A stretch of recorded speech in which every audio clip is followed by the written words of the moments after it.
Доброе утро, A very good morning, dear participants of the forum. Everyone who is still in the registration lobby, please take the seats in the room. There is a lot. We start early. We wanted to fit the whole forum in just one day. It has already become a good tradition. That's why at 9 a.m. we have to start to be able to tell you everything. Well, if not everything, then at least to scratch the surface. And cast the light over the major trends in Internet governance. I would like to ask the speakers in the plenary session to take their seats in the podium. Dear colleagues, can we please have you on the stage? You see the name tags. When you see your name next to a seat, take that seat. Now, my name is Andrei Vorobyov, and I'm the director of the Coordination Center for TLDR-URF. Quite often, previously, Internet governance meant address space management, infrastructure management. That's why, historically, national registries serve as organizers for national forums, Internet governance forums. But it happens all around the globe because we have our global Internet governance forum. Today we will have a video address from the Secretariat representative. And this forum is under the auspices of UN. There are national forums. We applied to host the Asian Pacific Forum. Our coordination center has filed the application. We're to win in the finals, and we have very serious competition. China is competing with us. Then it's up to us to organize the next Asia Pacific Forum. It's going to be the 10th one, the Jubilee at Ruski Island in the Far Eastern Federal University, but that's only if we win. Let's live and see. Now, talking about this current forum, for the first time, it's in St. Petersburg. A lot of events take place in this city, and every time these events are very interesting. There's always a lively discussion, and of course, Internet governance started yesterday. Internet governance discussion started yesterday. We had a separate roundtable here at the venue. A couple of lectures were delivered at St. Petersburg University's and higher educational establishments, and the questions that were asked by the students to our lectures was amazing. The level of questions was really, really high. Those of you who read lectures yesterday in the universities, can I please ask you to just give us your opinion on how did you see and what was your take on the level of knowledge? Previously, all the forums were hosted in Moscow. Then the General Secretariat of the Global Internet Governance Forum decided to revisit the concept, and they decided that the concept has to be different. They wanted more youth participation. We believe that youth participation is an extremely important task because it also helps us to build a pipeline, and that's why our previous forum was held at Innopolis University this year. In a partnership with the Students' Council of St. Petersburg, we conducted a number of events in the St. Petersburg universities, and today a lot of students have been invited to the plenary session as well as the sessions. The program committee this year had a dilemma how to fit everything in one day, especially considering all the global challenges of threat we have, how to discuss the trust crisis we had in the recent years. There's been an issue of trust between the stakeholders, the state, the society, the business, the technical community. Previously,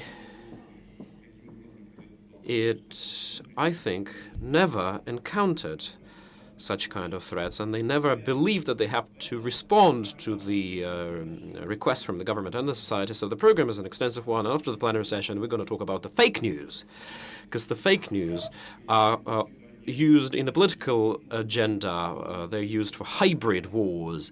And as I'm pretty sure you're all aware yourselves that fake news is becoming a very powerful tool, and they disseminate in the internet as fast as one can even imagine. And it is through the fake news that the perpetrators are trying to mislead the majority. So the issue of trust is eternal. Every time we have ICANN representatives, we hear that ICANN, although being an international organization, de facto, de jure, is not an international, well, the representatives of the states don't have this level of trust. We'll see what happened during this whole year. And of course, cybersecurity topic is of utmost importance, and that's why we asked to spend as much time on cybersecurity as possible for our speakers now, as far as global challenges are concerned, and the ways to overcome those challenges.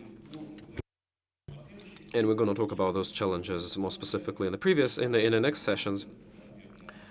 Now, we want a quintessence of the problems to be voiced during the plenary session. So I'd like to ask Sergei Gribenikov to open the plenary session. He is the CEO of ROSID, and he will talk on behalf of himself, on behalf of the committee, on behalf of the committee head, Igor Levin. Good morning. Shall I speak from here or shall I go out to the tribune?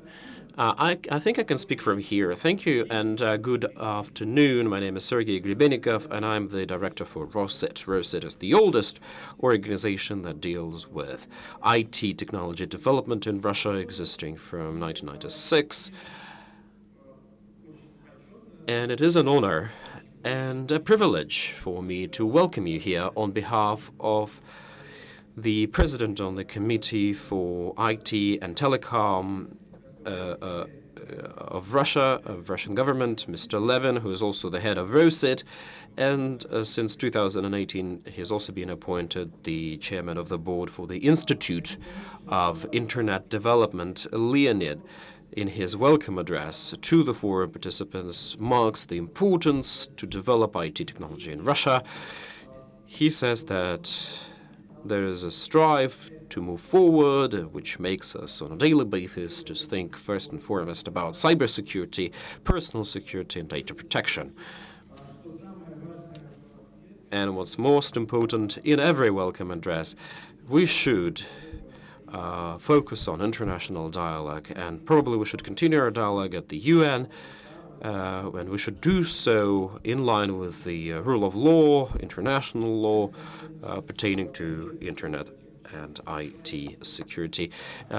He also welcomes everyone to this forum and wishes productive deliberations, and of course we will publish this address on our website. We all live in the modern world. We all know how to read and Google if we need. But it is of great importance that our fora are being supported on such a high level, and such a high level of deliberation, such a high level of endorsement will help us to next year host other events. I would also like to add, on my own behalf, that ROSIT for the last 3 years have introduced the so-called Digital Literacy Index. We do research. We go around the country and we try to find out, are we ready for the digital economy or this Industry 4.0 that everybody's talking about so widely, and it's becoming a buzzword. And of course, we spend a lot of time on researching cybersecurity. We have this sub-index for digital security, now talking numbers to you. The Digital Literacy Index in 2017 is 599 out of 10, and we are sure that this index will not grow rapidly when new tech will arrive, such as AI, blockchain, cryptocurrency, and etc., etc. As far as cybersecurity sub-index is concerned, and that's what we're going to spend most of our time at the forum on, is less than the main index, because the consumption of digital services prevails the cybersecurity. So the sub-index here is 543 out of 10, out of possible 10. And here we have to explain to the users that, of course, you have to become more aware of your own security and safety in the internet. It's not only a personal task, but it's also a task for various institutions, companies, and international organizations present in Russia. Today, we already understand that a key role is currently played by the government, because increasing digital literacy is only possible starting from the top. If that is if the awareness campaign is done from the top, then our users will have more knowledge. So we're going to discuss the knowledge we have to develop in here. Thank you, Sergey. As far as I understand, ROSIT experts will take an active part in the expert committee meeting on Monday, and the Duma committee, or the Parliament committee meeting. There's soon going to be a draft or a bill to increase the responsibility of social networks in relation to the threats we talk about. No, we talk about informational resource in general, not social networks in particular, because we've been researching the bill that our MPs have introduced to the Parliament, and nothing is explicitly, well, social networks are not explicitly mentioned in there, so how do we work with them? We don't yet know. Well, the journalists, they all like exploring the social network avenue.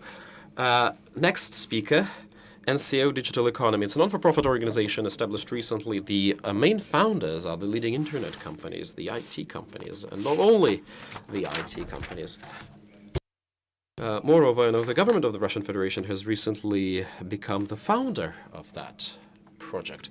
Georgy Gritsai. He is an expert in cyber security. Okay, let's have a look at the digital economy program. There's been a roadmap established.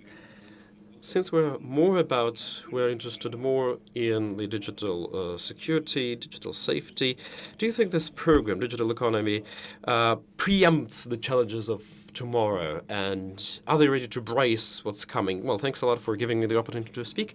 Internet, obviously, is the infrastructural basis for digital transformation of the country.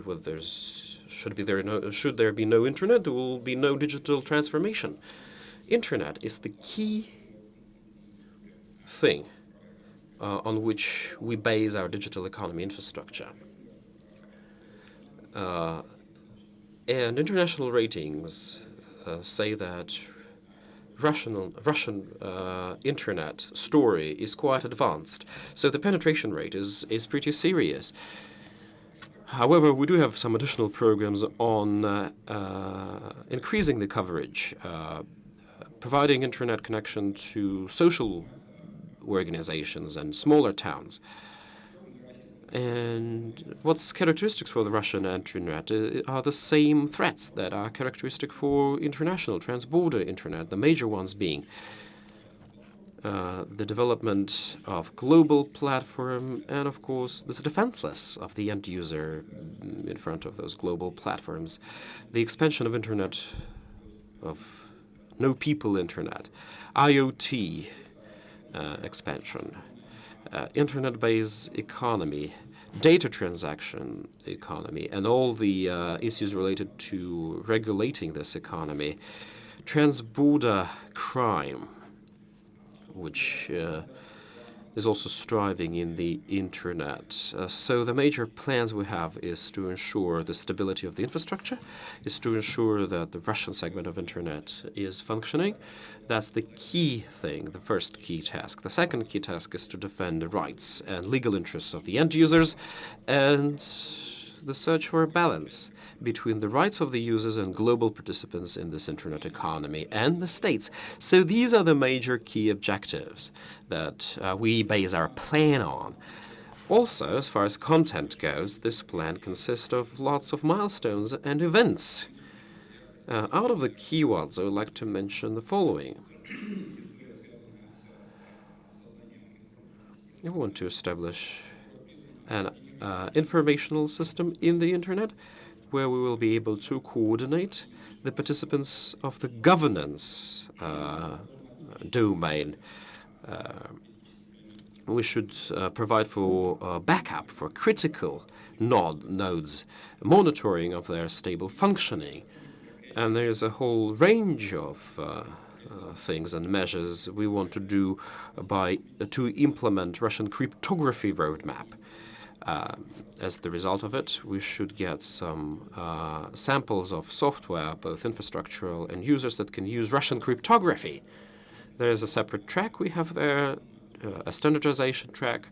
We want to involve Russian experts into international organizations for standardization. We want to involve institutionalized and non-institutionalized participants. And of course, we provide financial support for Russian technical committees who involved in this sphere. We have a legislative track, and in this legislative track, we are dealing with internet regulations, and we're looking at critical infrastructure required for Russian internet. Data turnover is being reviewed there, like personal data protection, big data, big users' data turnover, industrial internet data turnover. We're also dealing with limitation of transborder transfer of sensitive data. So when and where and how, with certain limitations considered, such data transactions can become possible. Of course, we do regional cooperation. We do it within the on a more local level, on a more global level, preparing joint standards, and we also try to promote a number of conventions on the international arena that declare the principles of equal participation in internet governance, both on the side of the government and on the side of the society. So these are the major things in our plan. Now, our state program is a novel program for Russia. If we look at the regulations we have behind it, we declare the principle of sustainable involvement of business community in drafting the program and carrying it out. And we have our own institutions to run it. We have our own competence center for cybersecurity. We developed it at Sberbank. Sberbank has done a great job in drafting those plans. More than 500 experts were involved. We also had their experts from CCTLDR-URF. It was in August, September last year. They reviewed about 1,000 of problematic issues, and they drafted a plan for something events and measures. Apart from the Center of Competence, we have a working group. Well, also it has to be mentioned that the Competence Center is also a legislative center, because they have the right to promote, to present, and to propose certain bills and acts and norms and regulations to the government of the Russian Federation related to digital economy, so they can propose on amending and adopting legislation. There's also a working group that is being headed by Madam Kasperskaya. Largest digital operators are in it. All the telecom operators, the big four in Russia, are involved in it. The leading internet companies, Yandex, Mail.ru, Rambler, and so on and so forth. And the largest infosecurity companies. The objective of this working group is to provide expert advice on what shall be done by the executive government, what shall be done by other institutions, and so on and so forth. And this final element is NCO Digital Economy. NCO Digital Economy, like Andres said, includes key companies in the digital economy area. The Russian Federation has become one of the co-founders of it in March. Representative functions are carried out by the government of the Russian Federation. The key objective for this NCO, or non-for-profit organization, is to keep up the dialogue between the business and the state, to keep it fresh, to search for new consensuses regarding critical issues. And what we can also do there is, those other institutions I've been mentioning, we can provide expertise of the proposals, the legislative proposals of those institutions. Thank you very much. Sergei Plogutarenko, the director of Russian Association of Electronic Communication, the association that unites more than 150 players in this industry, will talk more about this. So, how do you think? Was internet business positive about accepting this large state-run program, digital economy? How trustworthy are the relations between the government and the players? Yeah, we coined a term, like dependent markets or markets related to the internet. And we've got Internet Plus term or the new economy term. Yeah, thanks for the clicker. And in the end of the day, digital economy was the term we coined and we all agreed to. And this organization is established based on clear-cut rules. We know how it works and how it functions. Of course, industry experts quite often question the way the decisions are being made and how the money is being split, if there is money in it. But these are internal questions that go round and round. Do I have about 7 minutes or so, Andre? Because I really want to cover I really want to paint this painting in bold brushstrokes. I want to show you how we see the current ecosystem of digital economy, what kind of threats and risks are there, are we capable of calculating those risks, and is the internet industry mature enough to claim and to talk about it at a forum like this. So RIGF has been around for 7 years. Starting from 2010, we've been doing measurements, systematic measurements. We aggregate knowledge. We want to know what air do we breathe, how we go forward, what problems, what risks, what challenges we face. One of the indicators that shows that our industry is mature, and we've recently celebrated a fourth of a century, that's a couple of things. First, we have our own non-for-profit organizations, internet players. We have our own events, such as this one. We have analytical research. We know how to measure this industry, and we've ensured a sustainable dialogue with the state regarding regulations. Now, as far as the experience of our government relations is concerned, if somebody can help me to click the slides because my clicker doesn't work, or show me where to point it to. Can you please have the next slide? Thank you so very much.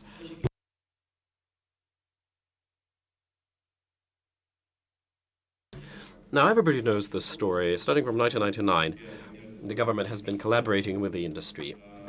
We call this era the decade of freedom. Yes, there were some epochal moments, such as meeting with Vladimir Putin, the prime minister of the time, when a public agreement was struck and our industry was developing freely, due to which we managed to achieve some significant results. We've got a very serious internet economy back then.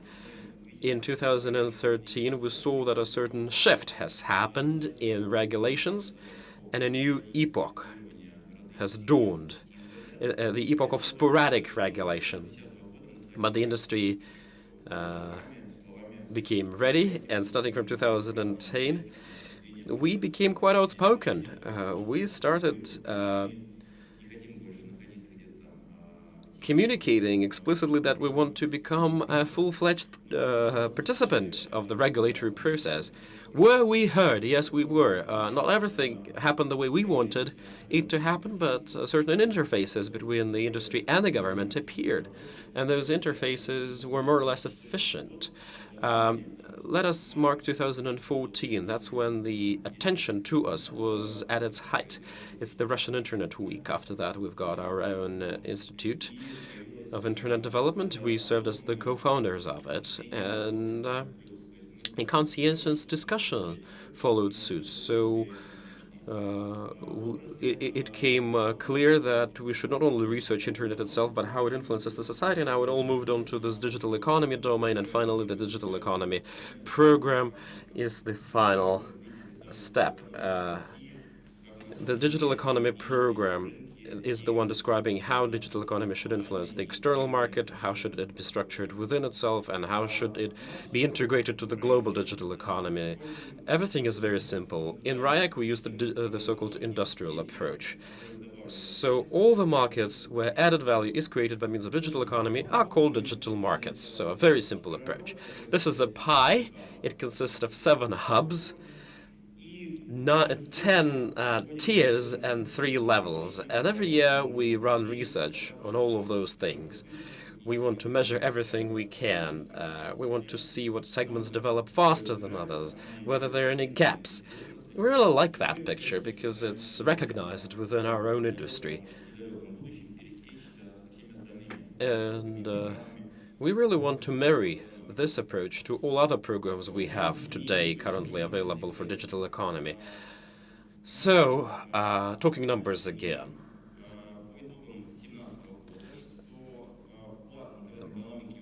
As of end of 2017, that's the input of digital economy to the GDP of Russia, 2.1%.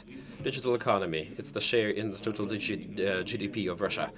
Mobile economy, it's totals 3.8% of GDP. Totally, they give us 5% because they overlap. In money terms, 5 trillion rubles. That's the size of the pie. And we grow by 10% a year. And there's nothing that makes us believe that it would slow down 10 to 15% until 2025. Of course, it's not as cool as when we grew 40 to 50% a year, but for a mature economy, it's still a good growth rate, considering that other economies are not growing that fast and rapidly in Russia. Now, as far as mobile economy is concerned, it's an independent economic industry in Russia. And by 2021, I think it will overcome and overpass agriculture. Mobile economy in Russia alone is bigger than the economy of Belarus and is half of the Ukrainian economy. I think these are cool indicators that show that everything is very well with us in terms of the markets and in terms of the users. Why do we believe that until a certain point in time we were going in the right direction? Because we had a mild regulatory regime. And what has to be done next for us to stay leaders in our own market and to be able to expand onto international markets? However, it's becoming clear that now it's more difficult to do it. So we have a couple of proposals. Well, first, talking a little bit of history. Everything related to IT and info technology is regulated by 3 major laws in Russia. The laws on communication, the laws on personal data. But these laws were adopted back in 2003, 2006. And of course, throughout this time, internet has developed. And lots of amendments were made to these laws, which of course brought a lot of mess. And a mix of key terms. And apart from that, there's been a number of other sub-laws. For example, there's civil code, an administrative code, which also regulates the digital economy to a certain extent. The civil code and the administrative code is a fixed thing. And we believe that if the internet continues to grow exponentially, globally and in our country, and also considering the recent geopolitical stories, considering also that the internet is currently penetrating all areas of our lives, including the corporate and state governance, the paradigm has to change. It shouldn't be coming from telecom companies. It should look this way. It's a more complex thing. You see, we show the ties between certain phenomena of regulation, or the objects or subjects of regulatory work, and the laws we have. It's truly a web. And we believe that this paradigm shift is needed because there's been a number of prerequisites. And these prerequisites are as follows. So what happened is the shift of traditional communication networks. Remember, one network, one service. And it's now become multi-service.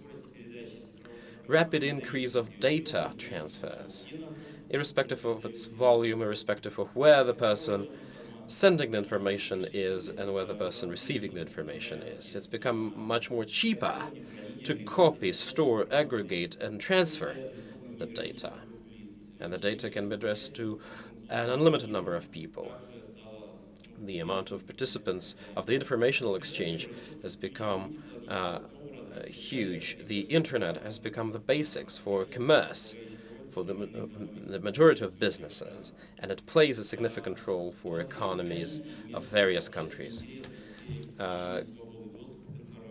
there's always been a conflict between the freedom of information or the access to information and the owners of information. New tech has appeared recently, new markets have appeared recently in cloud technologies, IoT, big data, AI, blockchain. All that leads to the change in current business processes and an appearance of new one. New types of communications are now on, between people, I mean. And it requires a change in our approach to training, to educating people, especially the young generation, so that they could feel comfortable in the new digital world. And the way we can do it is restructure our legislation based on the multi-tier model. This multi-tier model is shown in here, consisting of 4 tiers. The lower level includes operators of telecom infrastructure, the owners of the networks, and operators of networks. Next level. Those who render basic services of data transfer, network addresses and tariffs. Then service operators and application operators. 4th level is the regulatory level. A legal status of information as content will be provided in here, and there can also be a 0 level, such as placing telecom and information infrastructure at various objects of civil rights, which is not regulated at the moment. So it's a very approximated approach to what is being discussed today in the industry at very serious venues, but we try to aggregate what causes major concern of various players such as us. And the industry today talks about the need for a change of paradigm. Today in Russia, this paradigm can be called like a prohibitive to a more stimulating one, innovative, stimulating one. And we are ready to become a proactive partner to the state, helping them to elaborate new approaches and making decisions. In order to understand how various experts treat the need for a change, we do research in our association on a quarterly basis. So how do experts treat the new laws, the old laws, sub-laws? We maintain those tables, usually 7 pages, small print. Every law is painted in its own color, bad, neutral, good. Did you take part in the discussion of this law, or didn't? Do you think it will gonna have an impact on the industry, or it will not? And then we draw conclusions. So I'm not gonna talk in details about the conclusions we made in December last year, because quite soon to the Russian Internet Forum we're gonna publish a fresh legal digest, but nothing is as good as it was a couple of years ago. We believed a couple of years ago that a consensus has been found between regulators and the industry. We saw positive dynamics of experts' attitude towards the law. The laws today, neutral or negative, prevail. There's certain legal nihilism, and the experts believe that some of the initiatives are more populistic. Not many people know how to treat certain laws because there are so many sub-laws, sub-acts, and the government last year started adopting those sub-norms and sub-acts like a printing press because they wanted to complete the work of the previous government before the new government will take over, and of course it led to a certain mess in the experts' opinion. Now, talking about the further regulation to ensure that cybersecurity issues are taken on board and the development is provided. So first and foremost, the interests of the Russian citizens have to be met. They have to get access to information, of course. There has to be a sustainable development for non-for-profit and profit organizations that do digital economy, and of course security and safety has to be ensured. Protection of the interests of the Russian Federation and so on and so forth. So all these things are clear. I mean, all these things have to be put in place for us to be able to go along this road. And a regulatory paradigm in the industry has to change. The digital economy has to be integrated to the global economy. That's a key condition. It always has to be borne in mind. And of course, all these things are discussed at various events. Like I said, our industry has all the marks, all the elements of being a mature one. The next one to come is the Russian Internet Forum. It will soon happen in the Moscow region. I hope to see everyone, those of you who can come or take part remotely. This is a slide that shows that we try to be as thorough as possible. We research our industry and sub-industries. These are just a few of the research we do at RIGF, and you can find us at a.rigf.ru, A for analytics, the main one being economics of RUNET. Thank you. I hope that I haven't dived too deep into cybersecurity, because it has to be still out by experts. But at least I hope I managed to give you a certain idea about how we treat regulatory work. Yes, and you also touched upon the issue of trust. Thank you very much for the digest. I'm pretty sure it will be of use during the next sessions. But before we move on to the next block, and before we give the floor to our international guests, let me remind you that our official languages here are Russian and English. Part of the presentation will be delivered in English. We have simultaneous translation going on, and the equipment for simultaneous translation can be found at the entrance to this room. Now, before that, we're going to look at a little video. The General Secretariat head of the Global Internet Governance Forum, Chingisan. Please, all eyes on the screen. It is a pleasure to address you all on this important occasion of hosting the 9th Russian Internet Governance Forum, held in this magnificent city of St. Petersburg, well known as a cradle of modern Russian culture and a symbol of Russia's strive to modernization, knowledge sharing, and social economic breakthroughs. It seems to have been just yesterday that the Russian community pioneered in the Eurasian space, implementing at that time the groundbreaking IGF process.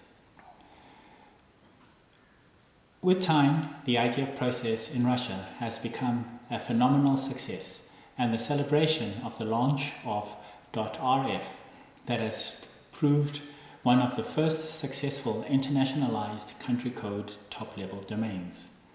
Given that many stakeholders from your community are engaging with the IGF, I believe we would all agree in saying that it is through the Russian IGF that the Russian internet community has fostered and thoroughly retained the spirit of innovation and an appetite for creative and daring experiments with the format and content of the nationwide dialogue that has become its hallmark.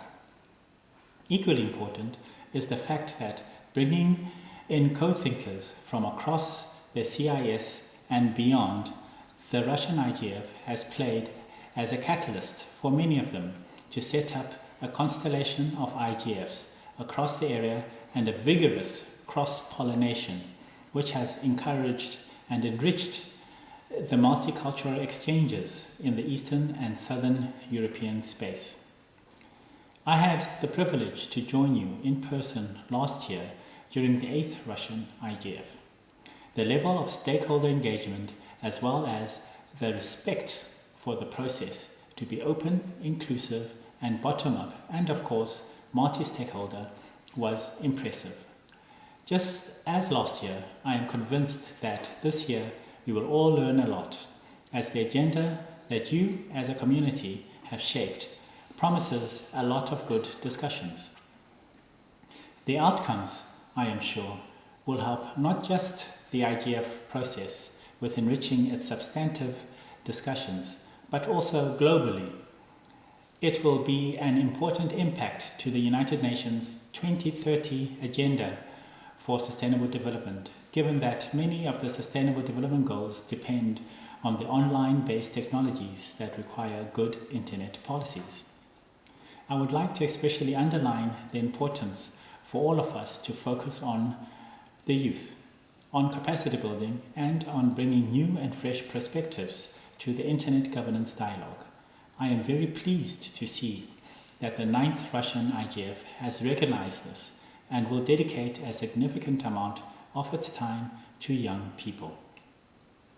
As a committed member of this huge and growing family of national and regional IGFs, we hope that the Russian IGF will continue adding much value to the global multi-stakeholder-based inclusive dialogue on the critical challenges we are facing. This year's overarching theme of cybersecurity is of utmost importance for all of us facing serious challenges in the geopolitical arena. Finally, I would like to express gratitude to the Coordination Center for Russians CCTLDs. Not only did it promote the RIGF from its very inception, but it has consistently provided financial support to the operation of the Secretariat of the IGF. I remain hopeful that the 9th Russian IGF will pave the way to innovative ways to address those and other challenges, thereby helping the global community in our crusade to maintain an open, inclusive, interoperable, and resilient internet. I wish you an excellent meeting. Ну что ж, большое спасибо Чингитаю. Я хочу сказать, что Thank you very much to Chingitai. He is a great friend to the Russian National Forum of Internet Governance. Last year he came over to Innopolis, and then we discussed him the concept of involving youth in the internet governance. And it is mainly to him, well, to this discussion with him when we say that we've got certain youth initiatives such as youth jury for large projects of the website competition, IP and IT law competition participation. We'll be looking at some of the competition works today more. So I'm happy today to announce that the Coordination Center will have our own youth chamber, which will coordinate various youth initiatives, the Russian ones, in the internet governance area. Of course, we will continue to develop content for such forums. I'd like to give the floor now to yet another friend of our forum, the professor of Aarhus University, Wolfgang Kleinwachter. Yesterday, Wolfgang was reading a lecture at the High School of Economics here in St. Petersburg. Well, before the major topics of his speech will be mentioned. How do you think young people are involved in these issues? Do you think there's a lost interest? Ja, доброе утро и спасибо за приглашение. Good morning, and thank you for the invitation. Плохо, очень плохо. That's why I continue in English. Thank you very much. Yes, I'm always, it's by the way my 4th Russian Internet Governance Forum, and over the years I see a lot of progress, growing participation, and I'm extremely impressed by the progress which has been achieved in the last couple of years. What I see also is, and you mentioned it already, more young people are involved and more different stakeholders are involved. And I think the internet is the future, so we need young people. And the internet is more than political battle. So that means we need all stakeholders from the industry, from the civil society, from the technical and academic community. And we need certainly also parliamentarians, we need representatives from governments, but all this together constitutes what we call the family, or the IGF family. And insofar, it's good to be here, and once again, thank you for the invitation. спасибо большое. Ну, я думаю, Thank you very much. You will have still a chance to discuss other issues during other sessions, but the first question I'd like to ask, the cybersecurity issue. Do you think it is of relevance today, or it's just a buzzword? You know, 20 years ago, when ICANN was established in 1998, this was seen as a technical issue, and only a small group of people have been involved. 20 years later now, the internet is everything. There is no security anymore without cybersecurity. And it's not only, to fight against cyber criminals. It has reached now the international level. So that means we see the risk of cyber wars, cyber weapons are developed. So that means there is no national security anymore without cybersecurity. We see there is no economy anymore without the digital component. The whole economy is a digital component. And there is a risk that we move into digital trade wars, with data localization, taxation, and a lot of other things which are on the horizon, which could lead to deep conflicts. You see the conflicts in the field of human rights, so that means privacy is under pressure. Look at the last Facebook scandal, the surveillance issues, freedom of expression is a big issue. That means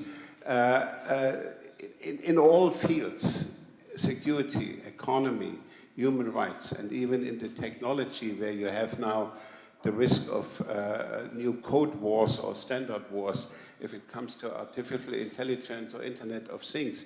So this is really a very risky sphere where you have a lot of landmines in the landscape, and you mentioned in your opening speech a trust crisis. And I think this is really the catchword if we want to move into the future. We need trust. The whole internet was based on trust. And if we lose the trust, if we lose, the ability to talk to each other, to strengthen dialogue, not only among nations, but also among all stakeholders around the globe, then we will lose our future. Insofar, to put the finger on the security issue is a very wise decision, because we have to rebuild cybersecurity, we have to rebuild trust and confidence in cyberspace if we want to move forward. The future is the internet, and without the internet we will not see any progress. So that's a big challenge for the whole community, and I hope that this Russian Internet Governance Forum will make a contribution. Sometimes I compare the situation of today with the 1960s and 1970s, when we had a Cold War. If you look into the 1960s, it started with the Berlin Wall, then we had the Cuba crisis, the Middle East War, Soviet tanks were in Czechoslovakia, we had the Vietnam War, and but at the same time, we started. Some people realized that this cannot continue. The risk is a nuclear war, and so we have to build bridges. And some international treaties were achieved in the 60s, the Test Ban Treaty, the Non-Proliferation Treaty, and all this was channeled into what we called the Helsinki process. By the way, this was an initiative by the government of the Soviet Union in the 1970s. And my question is, if we look forward, should we think about something like a Helsinki process for the cyberspace, where we build new forms of security cooperation, economic cooperation, and also the respect of human rights like privacy and freedom of expression as two key human rights. In the internet, everything is linked to everything. If you have a solution for cybersecurity, this has an economic price tag, and this affects privacy and freedom of expression. The same thing if you want to regulate something in the field of privacy, like the GDPR of the European Union. This has also economic implications, and this has security implications. So that means the only way forward is to have a holistic approach, to take all this into consideration and to move forward based on a new level of trust. Unfortunately, at this moment, we do not have a trust, but history goes on, and if we are wise enough and be realistic, then we can do something for the 2020s. Thank you. Спасибо. Thank you very much. I agree with everything. The first international organizations, well, de facto international organizations, ICANN was the one to face the trust crisis, because that's where debates occurred. Alexandra, Kulikova is representing ICANN in here. How important is the trust crisis in here, and how do you think it impacts the development of the global digital economy across the whole world? Good morning. It's a pleasure to once again be here at the Russian Internet Governance Forum. And it's a pleasure to see such an extensive audience in here. It means that what we talk is of interest to you. As Wolfgang had said, ICANN started with a very small group of people, like Wolfgang said. Wolfgang was actually one of the board members. How many years? I don't remember. But he knows very well the things I'm going to talk about now. So the mission of the small group of people was very narrow, and it remains to be the same, to ensure stable and secure functioning of unique IDs in the Internet. But considering the growth and importance of what today we call Internet, a very overwhelming term, strengthen our mission, because we are alone to carry out the mission, and we have to work with technical and not only technical partners such as RIGF, NCC, APTLD, and so on and so forth. And we have to do it in the field of transparency, in the nature of transparency and openness. Andrei started talking about the trust to the organization.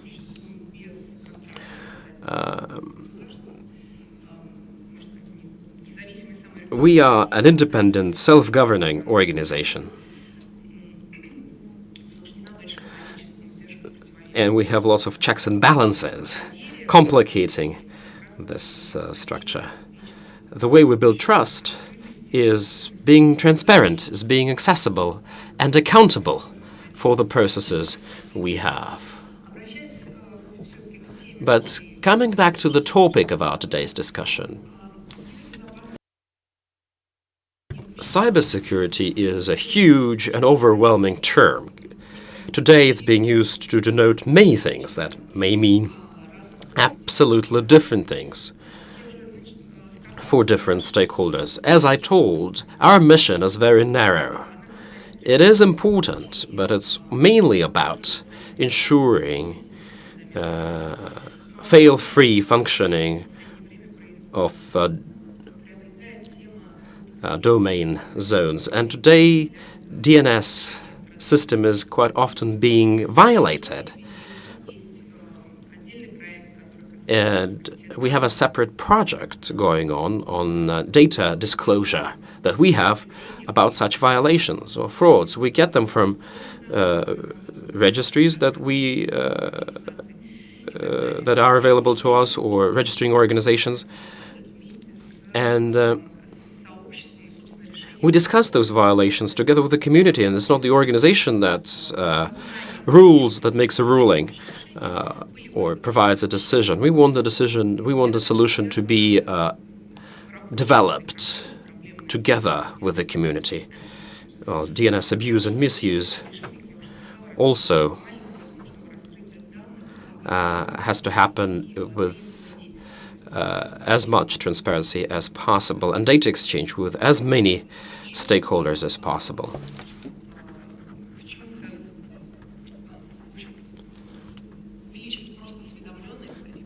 Because we want to build capacity and raise awareness, but also we want to do some specific work with the actual technical community, and we have a very broad range of things we do with them.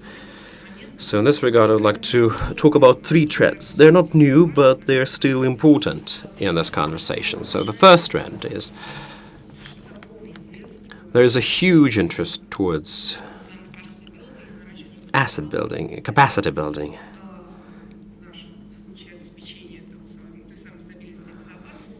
In ensuring safety, security, and sustainability of the Internet.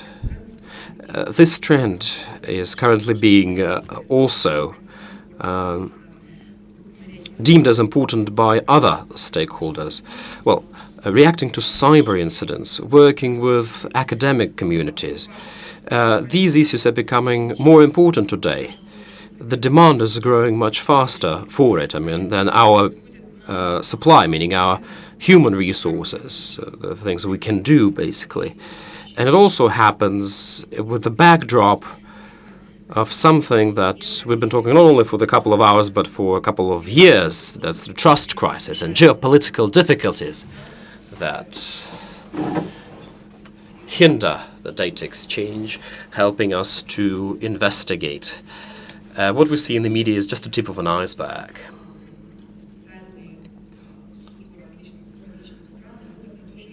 And we have to play a role in there. We are not just a part of the trusted community. We serve as a hub of know-how and certain competences. That's why we're involved in this work. But notwithstanding this difficult situation, there's some interesting victories we had. For example, in the end of last year, finally, we've identified and beheaded Andromeda botnet, which was used to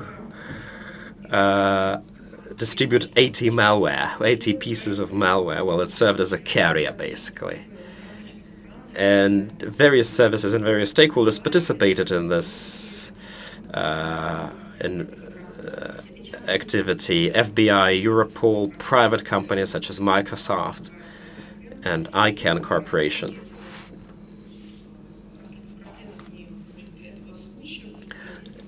This investigation took 1,500 domains out of 200 countries to find addresses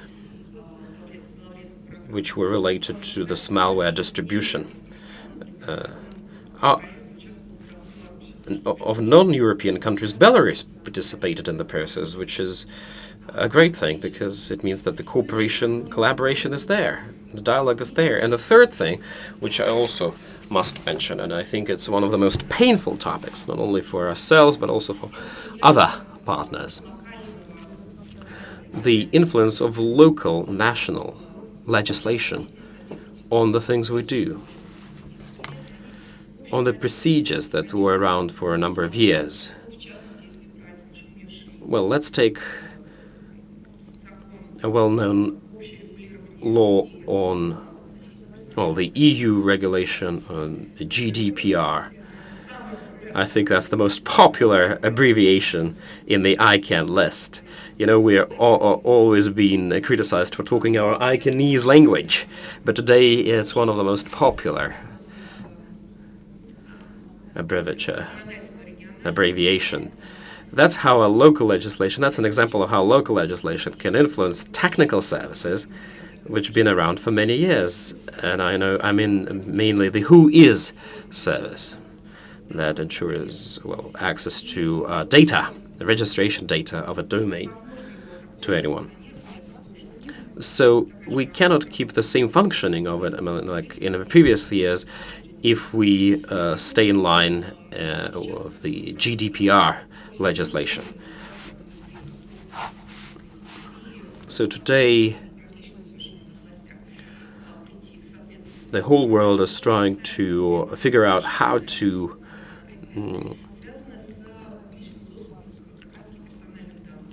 consider this new legislation. Concealing the Who Is data can become a problem for law enforcing agencies who want to get a legitimate access to such a data. It's a very complex trade-off, because here a solution has to be found that will help to solve serious problems in cybersecurity, but also will stay in line with a law that has extraterritorial effect. So this law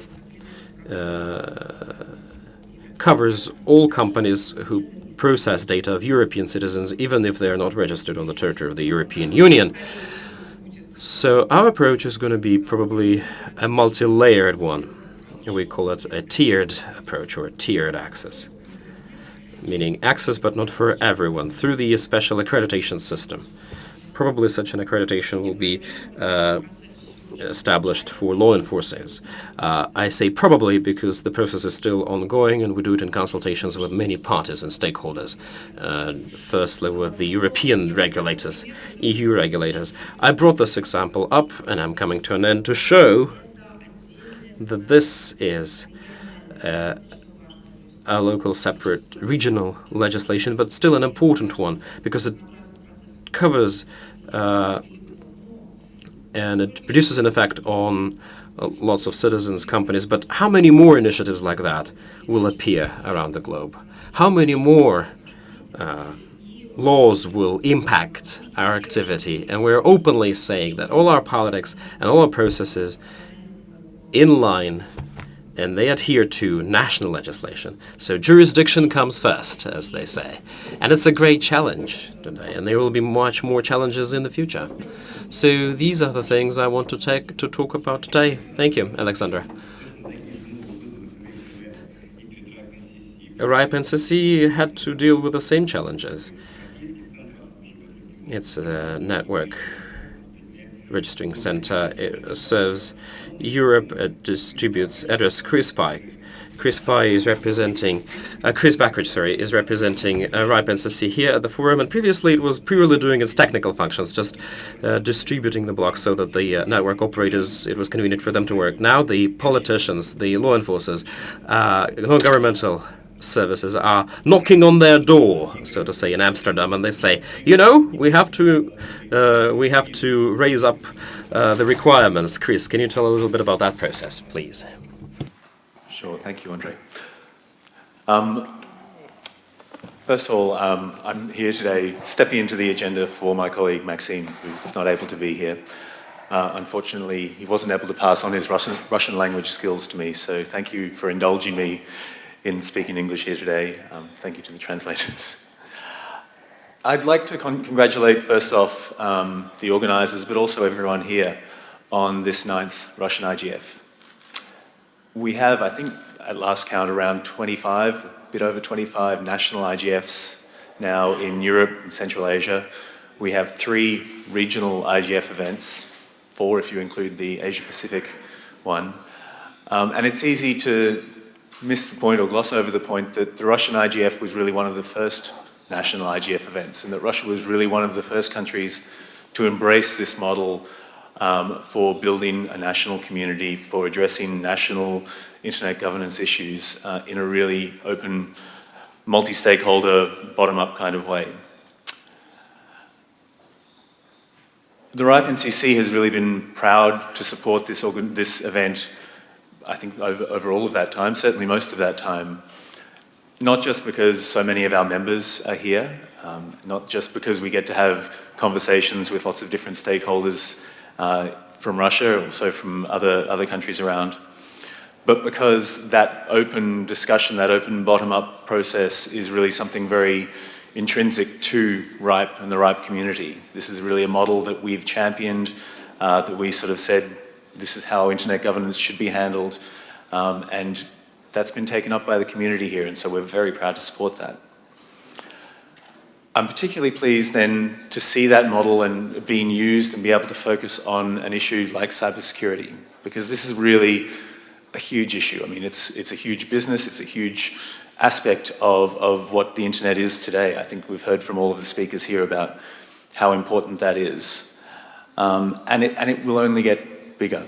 If we look at the Internet of Things, we're looking at tens of millions, billions of devices that are not only new targets for attack, but are potentially weapons in those attacks as well. So as a society, we've really opened ourselves up to all of this cybersecurity risk. And in a really real way, all of us, not just in this room, but all of us walking around this city have become stakeholders in cybersecurity. We actually have an interest in making sure we get this right, we actually address the issues that cybersecurity discussions are raising. So I come from the RIGF NCC, as was mentioned. One of our roles, obviously, is as the IP address registry. That's something that we're certainly known for and look to, and in that sense, we do have similar challenges as an organisation like ICANN. We're certainly looking at the GDPR issues just like ICANN is, realizing what that might mean for our community, for our processes, for the information that we share.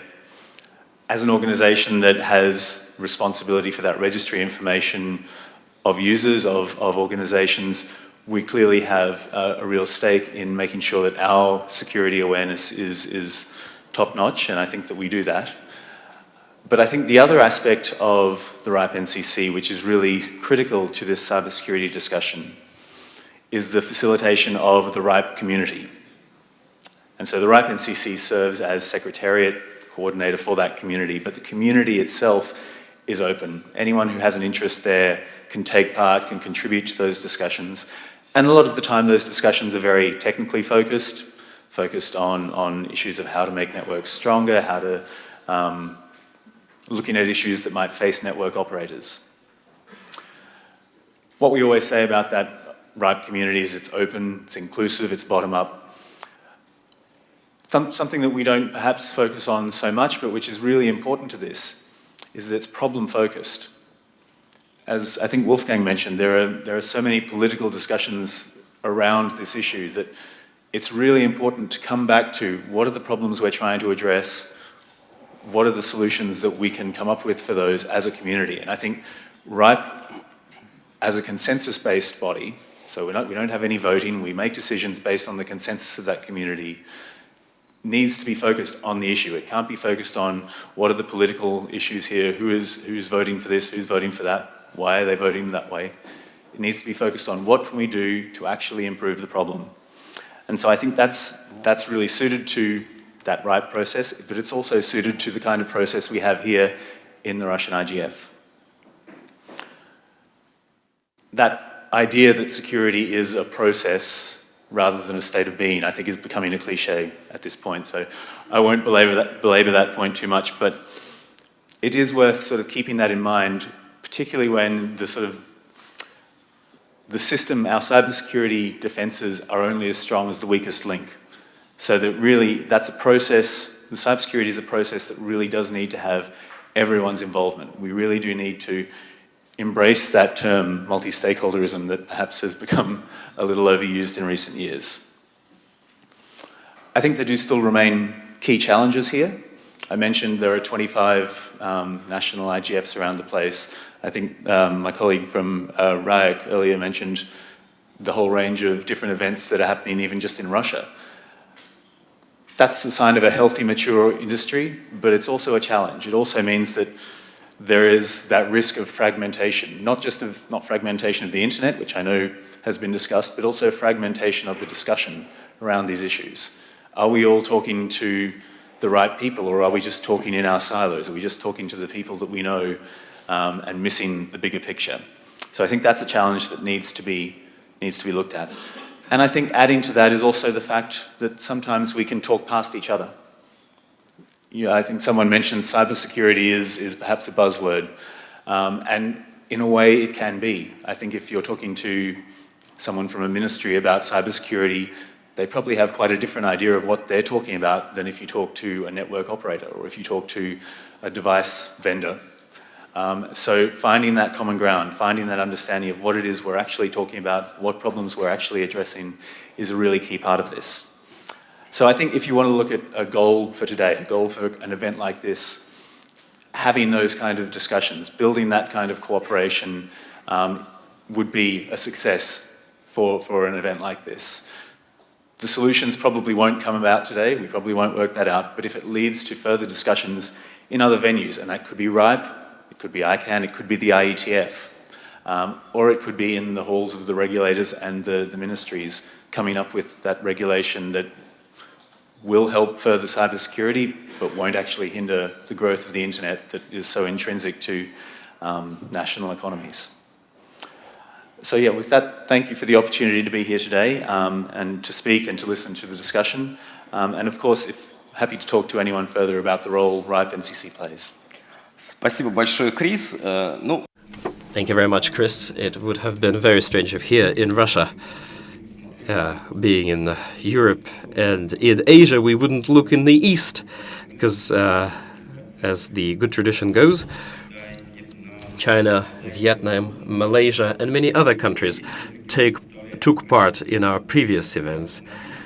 Here in the room, we also have representatives of all those countries from Asia-Pacific and from China, but here in the plenary session, we asked Leonid Todorov, Executive Director for the APTDL, to talk to us. Can you also give this brief digest, like Sergey did? What happens in this domain? What happens in this area? In such things as cybersecurity, trust. Well, what's there in Asia? Thank you very much, Leonid. How much time do I have? 10 minutes. Okay, so 2 short comments. It's good to be last, because you always have the chance to listen to wise people before you. I think, and I come to think more and more about it, that we are an Asian country mostly. I listened to Sergey and Plugatarenko, and I think that he was right. Yes, probably we are standing in front of the government like our knees bent and our hands are outstretched, waiting for some benefits from them. But we have some very interesting examples. Bruce McConnell is here, the representative of the US, who can tell how American corporations developed, apart from Elon Musk, probably, who is behaving like a Russian oligarch, mostly. But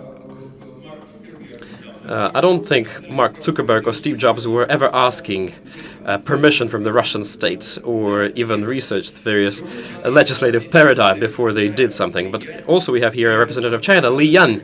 You know, when Jack Ma goes out onto the podium, I think every minister in the room, the Chinese minister, listens to what Jack Ma has to say very, very attentively, because quite often Jack Ma says a lot of right things, and he is not trying to beg with the government like we sometimes have to do. The RIGF forum, it's an Asian initiative, so to say, or an Asian event.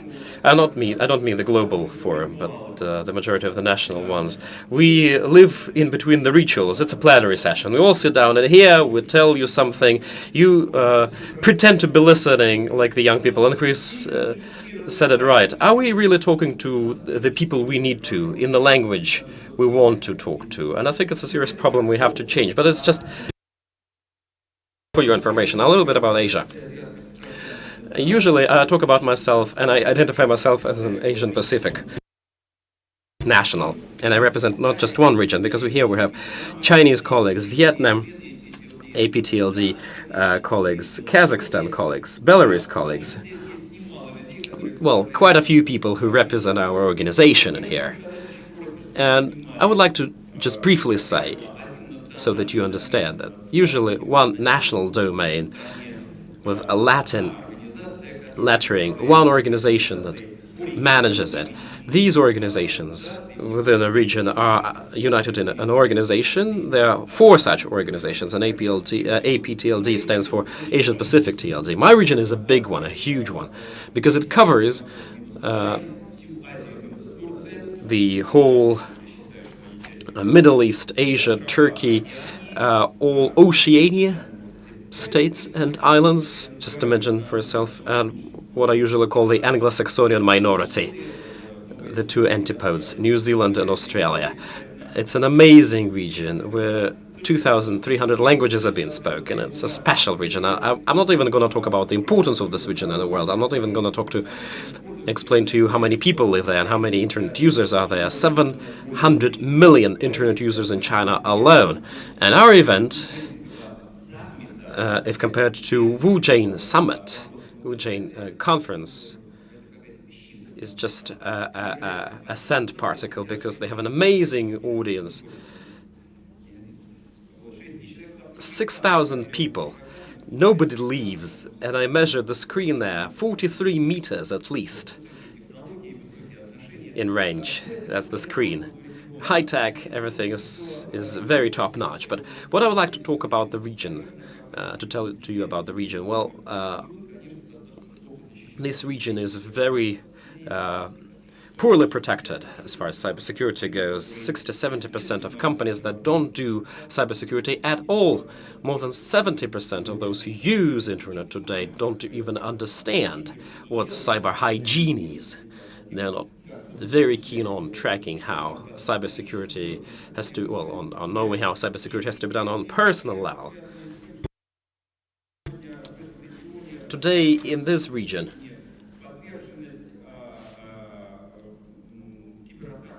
cybersecurity exposure is higher than on average in Europe, even if we include Russia in it. And it's a region where real fighting is going on. I mean, real cyber fighting. I was present during one of the briefings, and we were talking to our South Korean friends, and you can imagine there's a true war now going on, raging between North and South Korea. They have, I don't know, trench war, attacks, counteractions, diversions, infiltrations, intelligence, counterintelligence. So it's a true cyber war that you can even write books about. How to attack, how to defend yourself, what to do in certain conditions. So that definitely happens in the region which I work in. But I would like to tell you a little bit a different story. There are some other trends I observe, and these are my personal observations. Cybersecurity, that's been already talked, requires collaboration, cooperation between all the stakeholders, multi-stakeholderism. In our region, there is no such multi-stakeholderism, and there's no collaboration, cooperation. And you have to know why, because we have professional teams, like the response teams. They work between themselves very well, but interstate contacts or interstate dialogues, that really doesn't work. Corporations don't really talk to each other due to obvious reasons. Asian corporations, Asian companies don't really like to talk that they had some data leak, like Facebook publicly announced, for example. Well, first and foremost, the state doesn't force them to do it. There's no legislation that would force them to do it. And on the other hand, in Asia, there's a special, you might have heard about that, a special phenomenon, to lose face is something that they will never do. And as I said, the government should set the rules of the game in cybersecurity, which is non-existent there. And if in certain states strategies are available, strategies for cybersecurity, then it's just starting in other countries of the region. Another problem, like in here, the state believes that there is only one point of view which is appropriate, and that's the state's point of view. So they're not very interested in what the business thinks and the business community. A certain strategy is being formed, and then the strategy is being implemented, irrespective of whether it's good or bad, with no consideration for the business representatives. And there's one other detail. I hope my colleague Li Yan will excuse me. Various countries in the region are cautious towards China. North Korean hackers, it's more like a scary thing for Europe. In Asia, nobody's afraid of them, but China, people are afraid of China. It's growing power, it's growing influence. The policies that China is now implementing both inside and outside the country, and that makes many other countries in the regions more wary of China. Another trend that I observe, national security, cybersecurity, serves as a precursor for the state to block certain services or just take the lever and switch off the internet, like it happened in Sri Lanka a week and a half ago. They turned off the internet completely for them to feel safer. Now, what are the trends for 2018? Machine learning and AI is going to be used by perpetrators more and more. DDoS attacks will continue to grow, targeting various resources, including the state ones. More and more non-file-based malware or malware tools are going to be used, which makes protection services useless. crypto mining parasites. Well, you know, everybody's mining today, it's a hype. A malware can be embedded into certain computers, and then those computers will be used for mining as a mining fleet to save money on power. That's a very,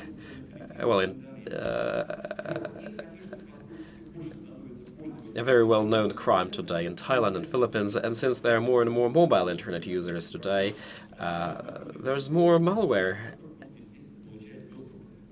and viruses appearing for mobile devices through which you can get access to financial transactions of and personal data. The Philippines, Malaysia, and Indonesia. That's where we could see it mostly. Another trend which is not so familiar for us, but is still important for the Asia-Pacific region, natural cataclysms. This region has lots of them because in such conditions, the majority of our colleagues from national registries have to deal with earthquakes, typhoons, tsunamis, and they have to deal with this. And it's also a part of the cybersecurity agenda, because how to ensure the sustainability of your networks when you're all surrounded by, I don't know, fire blasts and shakes? Well, it's more of a cyber sustainability agenda rather than cybersecurity. So that's what APTLD has their head busy about. But what's on top of the agenda for Russia and Europe, I'm pretty sure we'll be able to discuss it during the whole program today. I think I'm making it on time, but as far as other facts and figures are concerned, let me draw attention to the following thing. Whether we want it or not, but the Asia-Pacific region will show the biggest growth in internet users and in internet businesses. And I think one should look over at AP region, because that's where certain models and certain specific institutes will appear that I think worth looking at or worth investigating, because then we will be able to realize how beneficial or non-beneficial they are for the internet. Thank you very much, Leonid. But at the Woogen Summit, well, not only at Woogen Summit, people are not leaving. Here, people are not leaving as well. Maybe that's because the coffee break is being organized on the balcony. We have a good tradition to award prizes. It's called Virtuti Interneti Prize, and we award it for a special contribution to the development of internet in Russia and everywhere else. Wolfgang, he's as a barrier of that prize, he has been awarded with it already. I will bring it in, and this year we decided, the organizing committee has decided to award it to a person who was at the roots of the RU domain. Tomorrow we'll be celebrating, on the 7th of April 1994, the RU domain was delegating. It was delegated to the Russian Institute of the Development of National Networks. It's a Kurchatov Institute branch, spin-off. They were dealing with the networks development. It's a very beautiful prize. It's a very beautiful award. All the symbols of internet are here when the stylistics of the award was designed. Alexei Platonov is the person getting it. He used to be the director of this institute, and then the Rostechnical Center, and on the 1st of April, the Technical Center finally merged with Rostelecom. So we thought that this 25 years in the business had to be marked somehow, and the award goes to Alexei. Last year, Sergei Gatarenko got it for building a dialogue between internet companies, internet business, and the state. Alexei Pavlovich, in view of the fact that he is very busy of migrating the domains RU, RF, could not be able to attend the forum, but he sent his video address to us. All eyes on screen, please. Hello, dear colleagues. Unfortunately, I wasn't able to take part in such an amazing forum and in such a beautiful city of St. Petersburg, which I love. But, considering that I've been awarded, what's the name of it? for the contribution to the to building the internet, I decided to come here to you not only spiritually but also visually, as I was told this award was awarded to me because of my deeds. If one looks at my deeds, the most popular ones are this domain project or domain space project, RFRUSU. But if one asks me, what's my take onto the projects that I was doing, I'd like to say that a pivot plays. I think the National Network for Science and Education is something that I am mostly proud of. It was a very large-scale project. It was supported by the Ministry of Industry of Education, the Academy of Science. I remember there was a unity moment where all together we were doing the same, we were all working on the same cause. Practically, all the universities were involved in this activity, all the scientific sectors, either directly or through their partners. So in the end of the day, being former scientists of the Kurchatov Institute, I believed, and I believe still, that everything that is done for science and education is a good cause.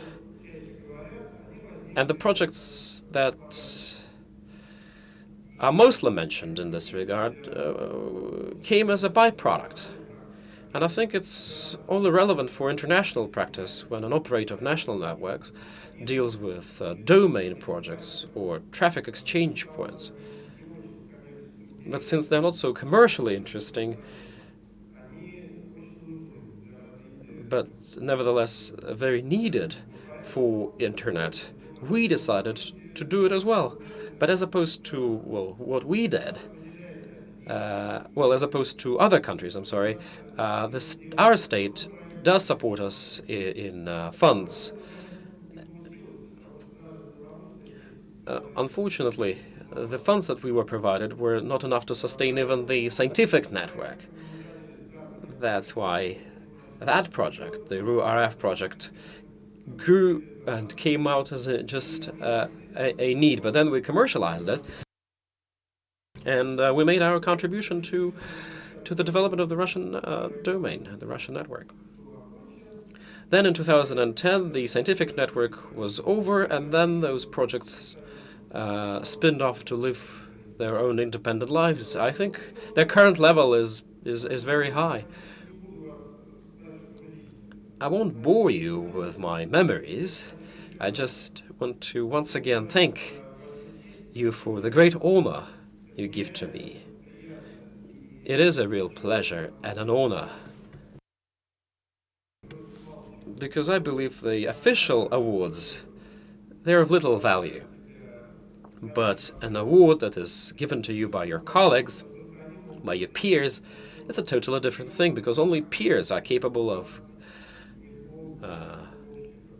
making an objective assessment of what you did and your contribution. So once again, hello to everyone, have a useful forum, and spiritually, I'm with you. Bye-bye. Congratulations again to Alexei Platonov for getting the Industry Award. I think all the necessary words were pronounced. The award is given. Now we can replace the speakers. We would like to thank you very much.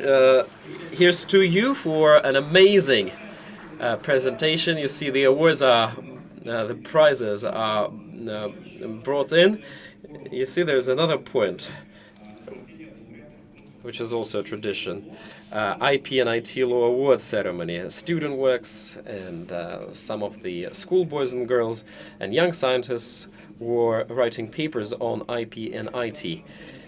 And I'd like to invite here Dmitry Afanasyev, the coordinator for the expert committee of the Russian State Duma.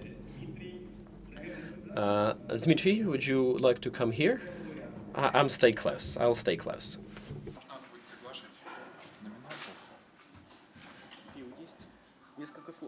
Да, я пару слов. У нас действительно уже стало хорошей традицией проводить награждение. Yes, it did become a very good tradition to do the award ceremony here at the forum. And today, I would like to once again emphasize that the organizers of this competition and the award is the Coordination Center, IPEC Lab, and also our competition is endorsed by the Committee of State Duma on IT Policy of Russia. And what's interesting, this year our competition was supported by the WIPO, World Intellectual Property Organization. That's the only competition in Russia that's endorsed by WIPO.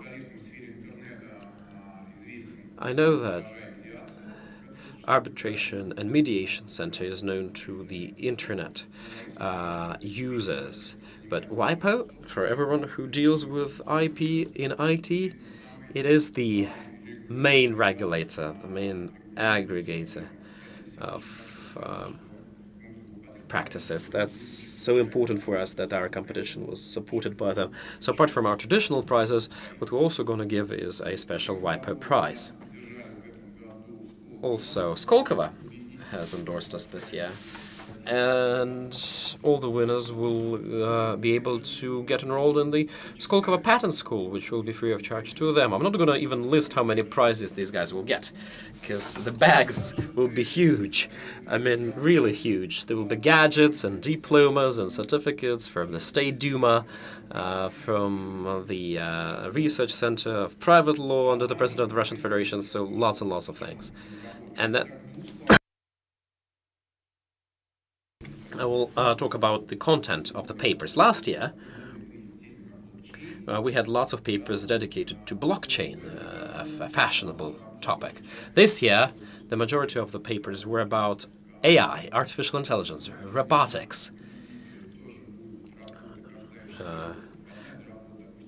One of the papers, an interesting one, is about can robots become subjects of law? Another paper we're going to award today, can robots generate intellectual property? And there is another trend that I see. The new generation grew tired of blockchain. Although we see a wave of legislative papers, articles, the young generation is not even interested in it. AI, big data, legal problems related to that, that's of interest to the young people. We also should mention that all the papers we will award today will soon be published. We now have an option that all the winners will be published. The papers of last year were published in a digest,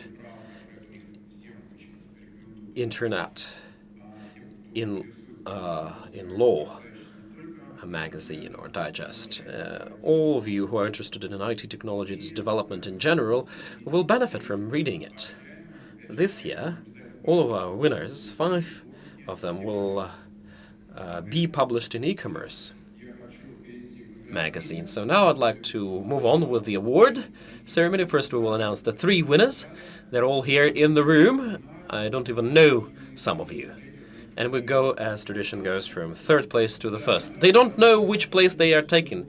They don't even know that they know that they are winners, but which place they won, they don't know. Who's going to get the special WIPO prize?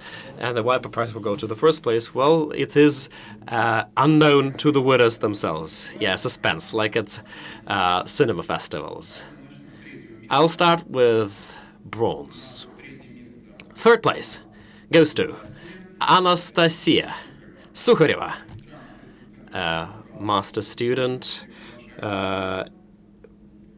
the Research Center of Private Law under the President of the Russian Federation. Please, you're invited to the stage.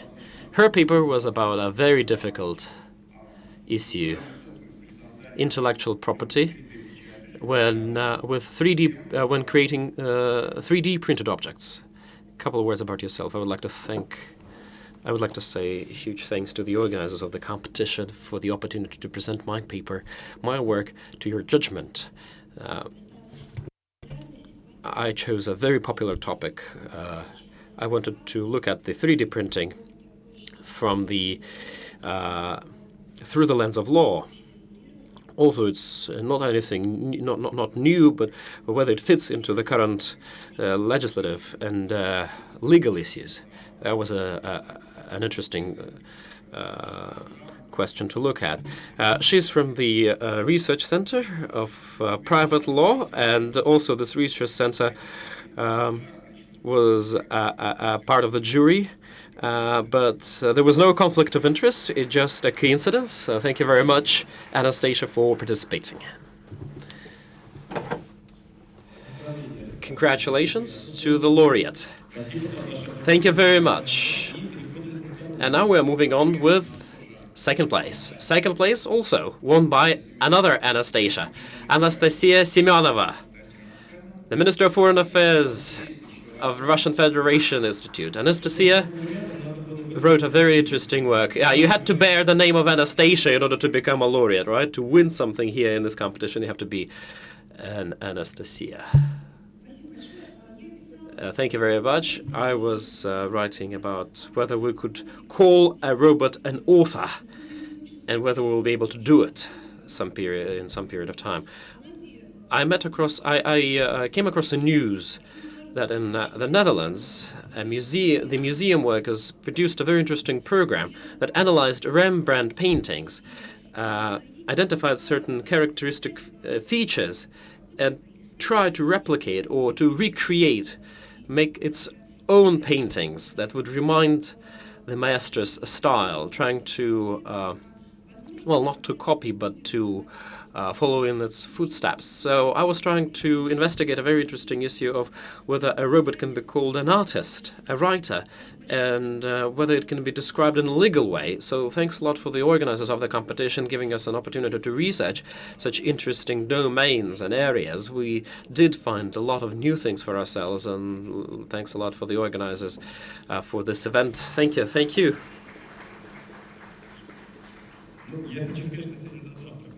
Actually, during the breakfast, we were seated together and we discussed whether a robot can be an owner of an IP or become an author. The humanitarians say, of course, no, because it's an algorithm. But technicians, people with technical acumen, they would convince us that, yes, robot is a creative being and it can become an author. First place. Now, first place is also about robots, whether robots can become a subject to law. It's a very interesting paper because Inarts Argaliev, starting from Roman times and until present times, reviewed the whole issue very comprehensively. So please read his paper. It's of great interest. It will become of great interest to you. It will soon be published. Congratulations. Thank you very much. It's unexpected, but still very pleasant to be here.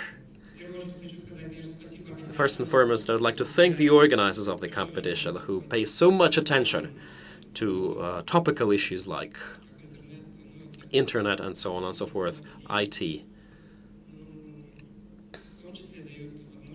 and who give an opportunity to participate in such interesting events for guys from the province, not only from large cities. Well, tell us which university you're from. I'm from the Ural Federal Legal University, and I am studying jurisprudence. Well, actually, it's one of the leading institutions in jurisprudence in Russia, and I would like to boast how highly our competition was endorsed by WIPO. That's the only prize for Russia from WIPO, and it goes to Leonard. Leonard, that's yours.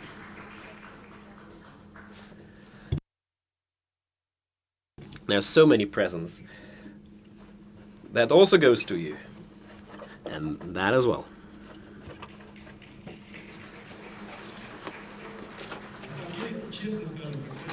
I'll tell Frank, when 3 years ago this competition was just launched, there was a little skepticism, doubts, that the topic was too narrow, that there will be not enough people to even organize the competition, not just having 3 applicants and distributing third, second, and first place among them. And we're so happy that the skepticism was ungrounded. Now, Dmitry, just a few words from you. Yeah, I'd like to invite everybody to participate in the competition, although we call it a youth forum or a youth competition. By youth, we mean everybody from schoolboys and girls to somebody graduating from a university 3 years ago. I'm pretty sure there are people who belong to this category. We have students online now watching our broadcasting, and I see everybody who won. We have people who won in the previous competitions. They're real stars. Anastasia Semenova, she's doing on the first paper. Now, she will have more and more coming out, and those who sent their works to us this year, it was hard to choose from. It was not hard to find the papers, but it was hard to make a reasonable judgment, because the selection was hard. We have now an additional option. All the good works and all the good papers will be published in IP Digital Law, and we will also now award with prizes from our partners 2 more people who had also very interesting papers. One of them is about big data. The other one is a very complex work on patenting for software. And I would like to invite here Ilya Pashchenko and Ruslan Timerziev, please.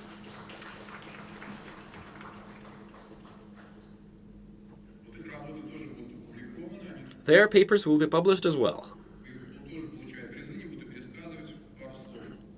Just a few words from you. Hello, the participants of the forum. Hello, the organizers. Thank you for the opportunity, a unique opportunity, to demonstrate our scientific endeavors. I'm also dealing with IT research, legal regulatory issues, legal gaps.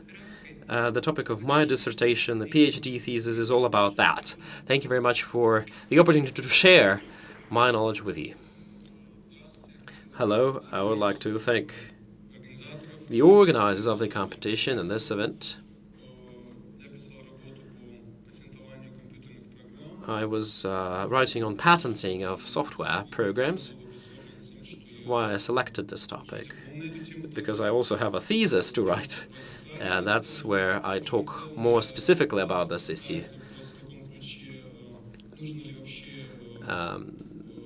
The problem I was trying to solve is whether the way patenting is now done for software has to be improved, extended, reset. I wanted to answer it like yes or no, but unfortunately it turned out that the answer is much more complicated, but I had my conclusions there. Thank you.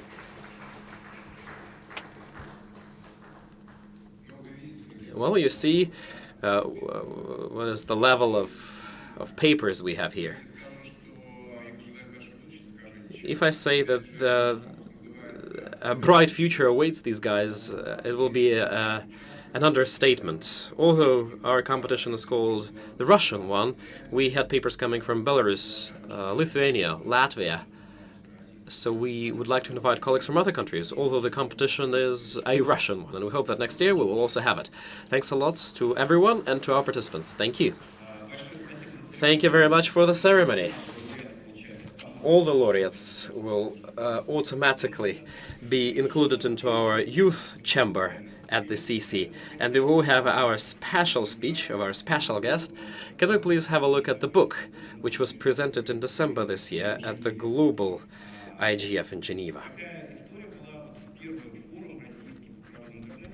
During the first RIGF, the first publication of this book was made Yovan Kurbali, and then it was translated into Russian. Yovan Kurbali is the leading expert in internet governance, and it was a success. And it was a success amongst our members of the parliament. You know, the assistants to our members of the parliament would call us and say, do you still have a free copy of the book?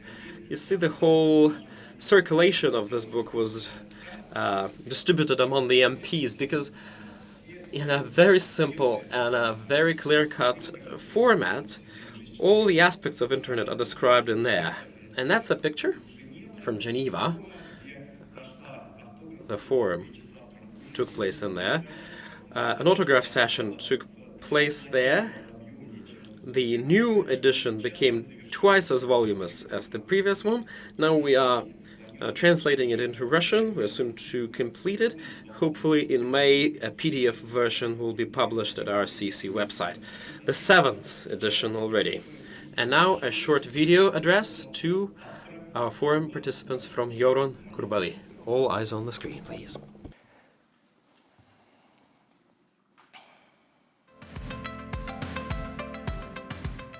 Hello from the Geneva Internet Platform.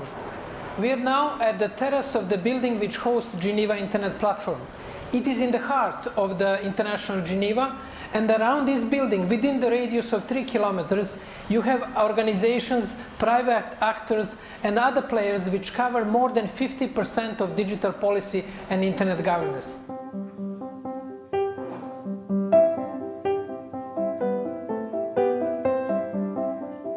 When I prepared my first version of the book back in 2004, 14 years ago, my friends used to call me to fix their printer or to install the new application of the software. There was very little understanding what internet governance is about. It was something about computers.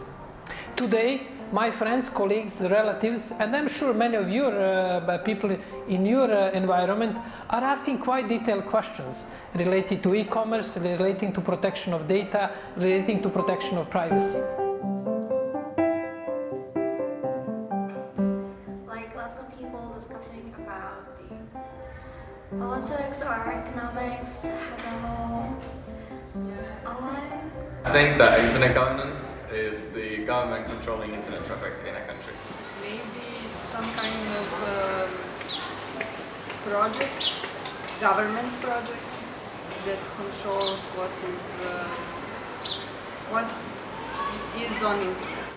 Internet governance came from a rather specific issue covered by limited community of policymakers and academics to the mainstream of the policy discussion of modern society, with both positive aspects, more awareness about internet, but also negative ones. Internet is increasingly the space and place where the conflicts are happening, conflicts in the society and conflicts on international level. Now, my book is divided in 7 baskets. It starts with infrastructural discussions, then it moves to the security, followed by legal, economic, development, socio-cultural, and human rights basket. In those 7 baskets, you can find 43 policy issues, from the domain name system, which is covered in infrastructure, to cybersecurity and cybercrime, which is covered in security aspect, while the question of jurisdiction and intellectual property in the legal basket. Economic basket covers e-commerce, socio-cultural question of the content, development basket, digital divide, and human rights basket focuses on 2 main issues: freedom of expression and protection of privacy. What is agreed, let's say, when data is discussed from privacy aspect, it inevitably impacts the way how data is used in commerce or health or humanitarian fields. Therefore, the main challenge for all people involved in internet governance, starting from government officials to civil society activists and business, is to cover internet governance issues in interdisciplinary way. And this is one of the focuses of my book. I've been trying to create these horizontal linkages and highlight them. But book is the first phase. It is the sort of introduction to the internet governance. On the digital watch, you can find almost simultaneous coverage of the main digital developments in the interdisciplinary way. Ну что ж, действительно очень... And very soon the book will be available in Russian. And now I'd like to invite here to this stage one more speaker who will close the opening of the Russian Forum of Internet Governance, Alexei Lukatsky, an expert in computer security. Alexei, please don't be worried about the time that we've exhausted our time frame already. Your lecture is expected and will be delivered irrespective of the time it takes.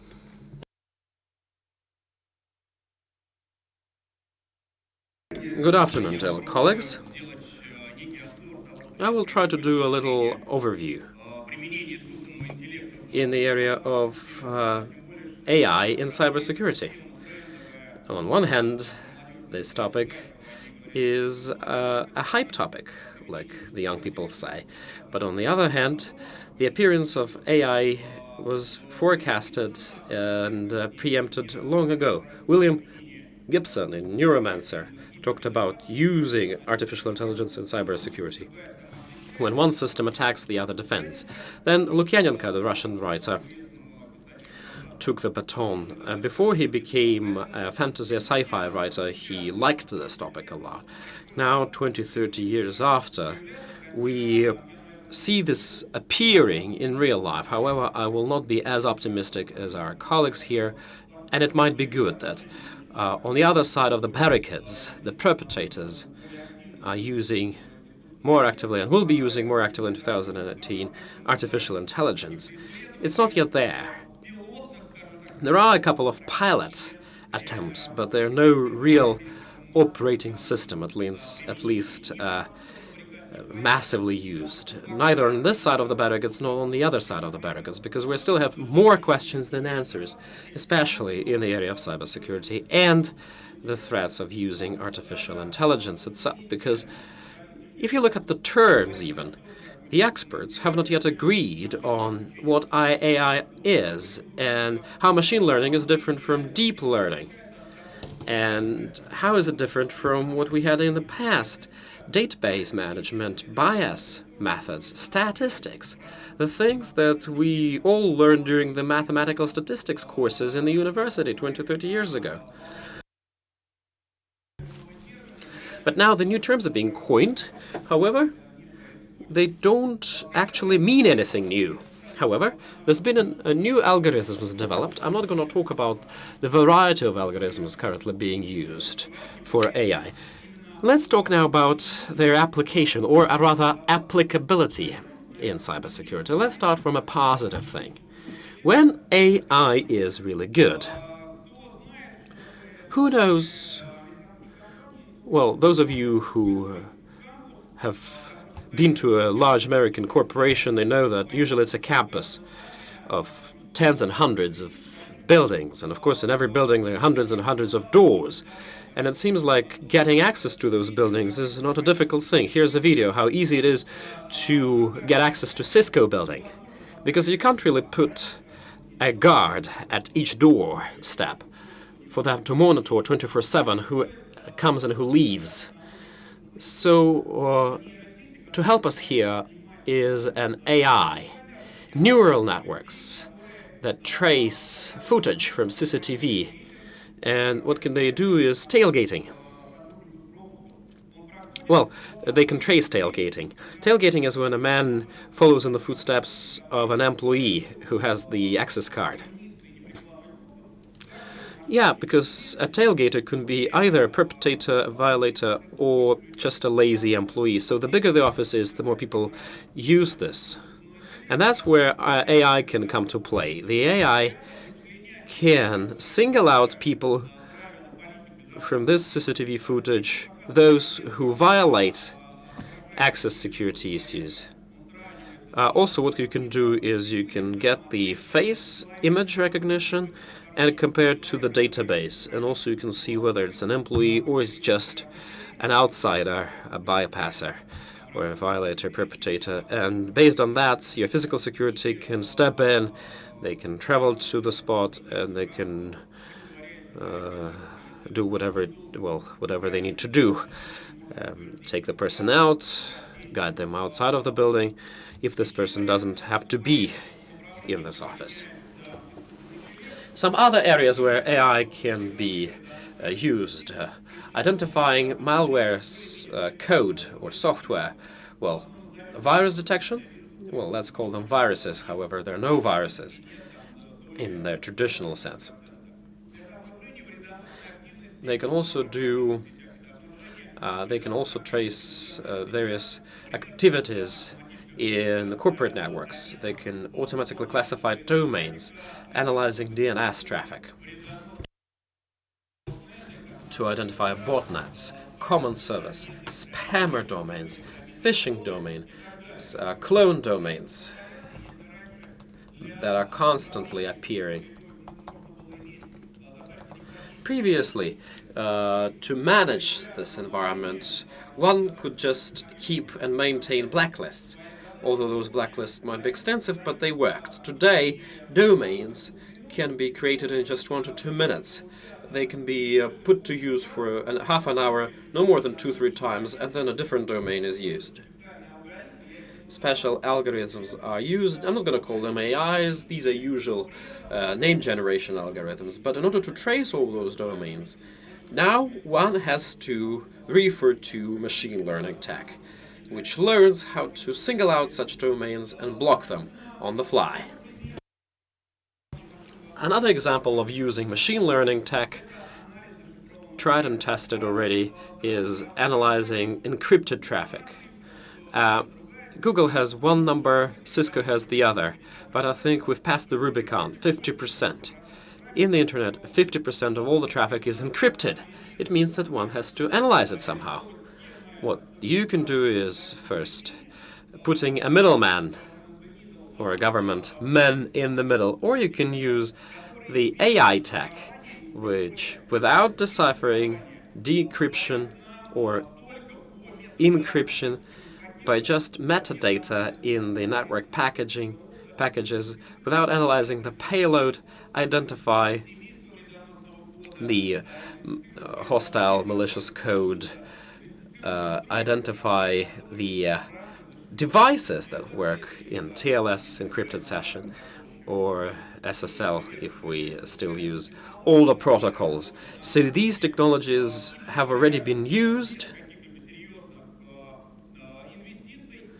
and without serious investments, without actually spending a lot, you know what's happening within the encrypted traffic flow.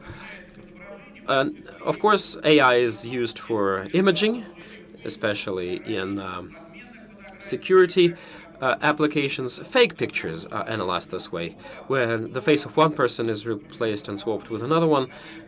People use it quite often in insurance business, fraud detection, especially when biometric identification was put to practice here in Russia, and biometric data started to be collected. It becomes of great use because perpetrators can use false images, for example, coming into a bank asking for a loan. Another area where AI can be used is voice recognition, language recognition, speech recognition, which is also used in cybersecurity for finding leaks, data leaks. This is the most obvious thing. And also reading non-structured data, raw data, non-machine readable format, to be able to enrich, firewalls, gateways, proxy systems, and any other technical applications that only provide structured information. Who, where to, when, why, used corporate network, outer network, and this kind of solution allows you to enrich this data from news, from bulletins, and so on and so forth. And finally, assisting decision-making. Analytics. AI can provide recommendations. For example, what kind of security measures can be used for protection? What kind of settings have to be changed? Usually in an automatic way to improve the security level of your corporate network. One of the examples that was announced last year by Massachusetts Institute of Technology, they call it AI2. The developers state that it can trace an unknown threat with a probability of, with a very high probability, but not a 100%. For example, DARPA agency here, it's a military agency in the US, in 2014 initiated a cyber grand challenge, a special competition where 108 teams participated. 7 teams became finalists in 2016 in August, Las Vegas. There was the finals, and programs or software that these teams developed had to fight between each other without human interactions. So they had to first hack a colleague, find flaws in the protection layer. The second thing, they had to defend from the attack, and the third thing, it has to be rather sustainable. It has to ensure that SLA stays intact even when it's attacked. So the system has to continue to render its services even when it's DDoSed, or even when something else is being done to it. So these are the main indicators by which such systems were assessed. And today, these programs are being implemented in the US, in the military area. What are they going to be used for in real life? One can only guess. But the fact is that there can be a fully automated system. And yes, it does make us happy because of security, but also it makes us cautious, since such technologies can also be used to harm. Well, for one state, it can use for the benefit, but for, say, enemy states, it can be used as a harm. But AI is not a silver bullet, it's not a panacea. You might have heard recently about those grave incidents with autopilots. Tesla and Uber cars hit people, hit them to death. People die, and it's not because of because the developer wanted them to hit people, but it's because the mathematics is there. The mathematics can make mistakes. An algorithm can fail to recognize a certain thing. What shall you do with that? Because one thing when a program just analyzes images and compares tigers with cats, trying to guess whether they belong to the same species or not. But on the other hand, you have a system which tries to analyze traffic signs on the fly and try to make decisions based on it. Unfortunately, people don't really talk about the failures of the artificial intelligence or the problems or the challenges. Usually the public talks about the success of it. For example, there's a research that a slight tampering with the input data that's provided to at the input to a system, say a machine learning system or AI system, can significantly change the output. Well, I can't really show you the cybersecurity data because it will not be that obvious for you. Here is the imaging example. System to the left knows that it's a panda with 57% certainty. After introducing a certain change in the picture, the system thought that it's a gibbon, a monkey, with 99% of certainty. A person, well, human protein-based systems will know that it's a panda, but computers, they make an assessment based on smaller areas of the picture and then they compare them. So a slight tampering with an image leads to the fact that the outcome is going to be very different. Here's an example with those signs that can be recognized by an autopilot. Here are the signs that were modified. You won't be able to see that they are modified. To the left, the right ones look like what you get in the majority of our countries. You see they are marked with certain, well, with a tape. They're damaged. The two right ones are being treated by the system as not a stop sign, but as kill your speed, with 100% of certainty. The turn right sign is treated by the system as the stop sign. You see, just a little bit of tape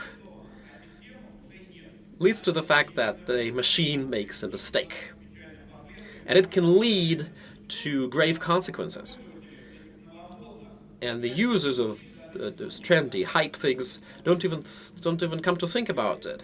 They're already hooked. They're already bought the AI agenda, and they believe that AI will make our world a better place. Well, it will make our world a better place, but somewhere in the future. Biometrics. When we look at this picture, we know that top left, here's a man wearing funny clown glasses, and left bottom, Mila Jovovich. But for an artificial intelligence, it's the same. The researchers have found out that if you put those clown glasses in the right way, if you design them in the right way, you would get a 100% match with the lower picture, because not the whole picture is being analyzed by the machine, but certain areas of it. And you will never know how it works. You will never know how your ATM machine system assesses the legality, the authenticity of your banknote. However, those who know how those ATM machines work can take scraps of a banknote, do something, and the bank and the ATM will give you change from an inexisting 5,000 ruble banknote. We had examples like that. Another example, chatbot Thai. Microsoft launched it in 2016 to test their artificial intelligence and machine learning implications. In a number of days, some bad guys taught the chatbot to swear, use obscene words, and to express her non-politically correct statements. After which Microsoft had to close the project after they realized what actually had been done. So it's once again an illustration that a perpetrator doesn't even have to have access to initial input code or texts. He just needs to, or she just needs to understand how they work and how to, in brackets, work, or how they can be taught, or how can they learn. So when we speak about AI, we know that there can be two different types of attacks. Attacks on the algorithm itself, or attacks on the data. If the data is coming from an identified source, or an algorithm is failing, then it can lead to grave consequences. And also another example, when AI is being used to harm. It has already been mentioned, but it was not yet used massively. However, there's been a number of attempts done. A little quest. Who believes that these are real people on those paintings, on those pictures? Who believes? Raise your hands, guys. Put your hand up if you believe that these are real people. Yes, the first one. The second one. Yeah. Okay, so on both paintings we have synthesized faces. Machine learning. Neural networks created these two pictures just by analyzing a lot and lots of pictures on the net. These are non-existing humans. And if you find these pictures on somebody's Facebook profile or a VK's profile, you'll think that these are very good-looking people. If you look at various tests on Facebook, you know, people like doing tests on Facebook, comparing them to stars and celebrities. It's a joke, but this joke contains lots and lots of mathematics, serious mathematics that can be used both to harm and to do good. Let's look at some classical stories, how to fish users' ID or biometrics. You know those stories about African countries, like fingers being cut, eyes being torn. Now there are some very simple ways of creating false identities, and the system will recognize you as real, even if it's not real. The difference between the pictures is 3 years, but what was in 2014? That what an AI created in 2014, that what AI created now. It learns much faster than people in the Surikov school, for example, to paint. Here's an NVIDIA project. In 18 days, they taught a neural network to create realistic photos. Right bottom, that's a picture after 18 days of learning. A very good-looking girl, and one can use it as an avatar, a perpetrator again. A criminal, if he wants to make friends with somebody to steal the identity. That's another project by NVIDIA. They created another neural network. They wanted to recognize synthesized photos, to discern synthesized from non-synthesized. So one system creates realistic photos, the other neural network is incapable of telling what's synthesized and what's not. However, if you look at them very closely, you would see that they're synthesized. The central painting, the central photo, the guy has something strange on his forehead. The neural network doesn't see it. A protein being, a man, a woman, will see it with an unarmed eye.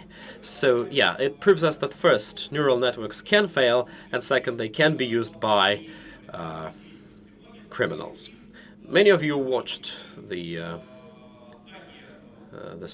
of the saga movies where the Leia princess, an actress who's already long dead, was shown in the final part. And that's how we connected to the first part with our DD2 robot who was transferring secret data about the Imperial base. So on top, unfortunately, I don't think the video will start. It will start. So on top, you will see a fragment from a Disney fragment, a Disney movie fragment. And down below, you will see a picture which was created by a simple application, which you can download from an app store. So $200 million on top, free of charge down below, the same effect. Then people don't really think about it, but today AI technology allows you to create any fake movie you want. I'm not going to show you this video, but it's not full, just don't be worried. It's a porn movie. I'm not violating any laws. Roskomnadzor will not punish me for that. I'm not showing the intricate parts. It's like you can replace a face in a dynamic movie reel. So this actress can look like any one of you. All of your faces can be put in there, and few people will know that it's not really you, that it's not a fake. I know it's unpleasant in many cases, especially for state officials. If such video appears in the net before the elections, you should say goodbye to your career with all the consequences. So AI is, of course, a positive thing, but you should always remember about the downside, the backside of the medal. Same with the speech, the voice. Today we have editors that can listen to your voice for a couple of minutes and then can synthesize it with high precision. Moreover, one can even generate a text which will be 100% the same as yours. So one can assume the voice of anybody today. And there are also projects around that allow you to do lip sync, learning lip sync from audio. Such a project has been done in 2017. Pertaining to the previous president of the US, Barack Obama. I'm not going to show you the full movie. Here's the video with a false speech. It's not the actual stuff he's saying.